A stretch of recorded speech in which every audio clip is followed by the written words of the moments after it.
श्री श्री ठाकुरଙ୍କ ଚରଣରେ ମୋର ପ୍ରଣାମ। ଶ୍ରୀ ଶ୍ରୀ ଲକ୍ଷ୍ମୀ ମାଙ୍କ ଚରଣରେ ମୋର ପ୍ରଣାମ। ଶ୍ରୀ ଶ୍ରୀ ବଡ଼ଦାଦାଙ୍କ ଚରଣରେ ମୋର ପ୍ରଣାମ।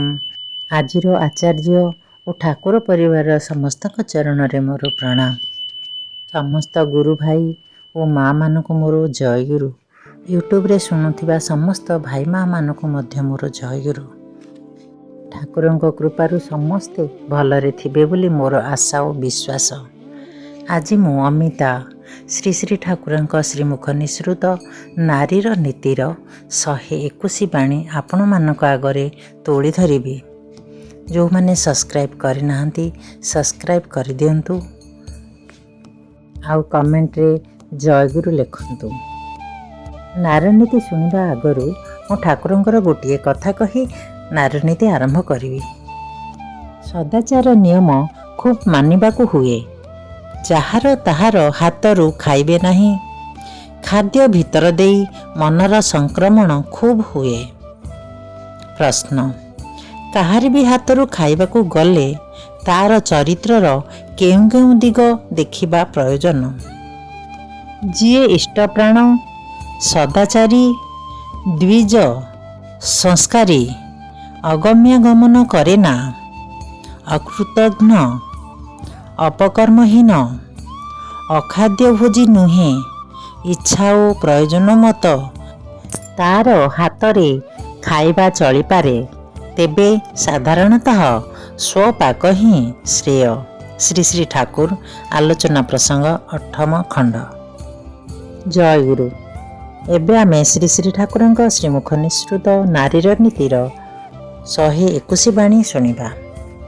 ନାରୀର ନୀତି 121 ବାଣୀ। ସ୍ୱାମୀଙ୍କର ଧାତୁ ଓ ଅବସ୍ଥାର ସହିତ ପରିଚୟ।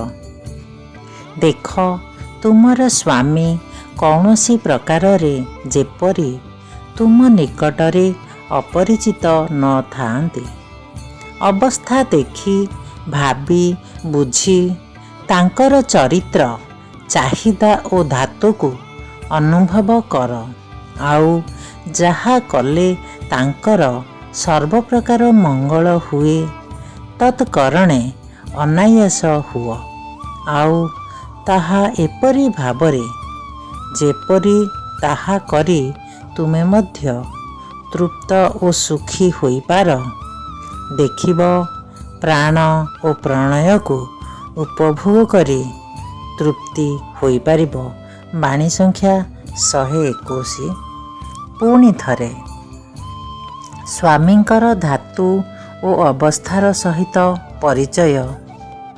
ଦେଖ, ତୁମର ସ୍ୱାମୀ କୌଣସି ପ୍ରକାରରେ ଯେପରି ତୁମ ନିକଟରେ ଅପରିଚିତ ନ ଥାଆନ୍ତି। ଅବସ୍ଥା ଦେଖି ଭାବି ବୁଝି ତାଙ୍କର ଚରିତ୍ର, ଚାହିଦା ଓ ଧାତୁକୁ ଅନୁଭବ କର। ଆଉ ଯାହା କଲେ ତାଙ୍କର ସର୍ବପ୍ରକାର ମଙ୍ଗଳ ହୁଏ, ତତ୍କରଣେ ଅନାୟାସ ହୁଅ। ଆଉ ତାହା ଏପରି ଭାବରେ ଯେପରି ତାହା କରି ତୁମେ ମଧ୍ୟ ତୃପ୍ତ ଓ ସୁଖୀ ହୋଇପାର। ଦେଖିବ, ପ୍ରାଣ ଓ ପ୍ରଣୟକୁ ଉପଭୋଗ କରି ତୃପ୍ତ ହୋଇପାରିବ। ବାଣୀ ସଂଖ୍ୟା 121। ଜୟଗୁରୁ।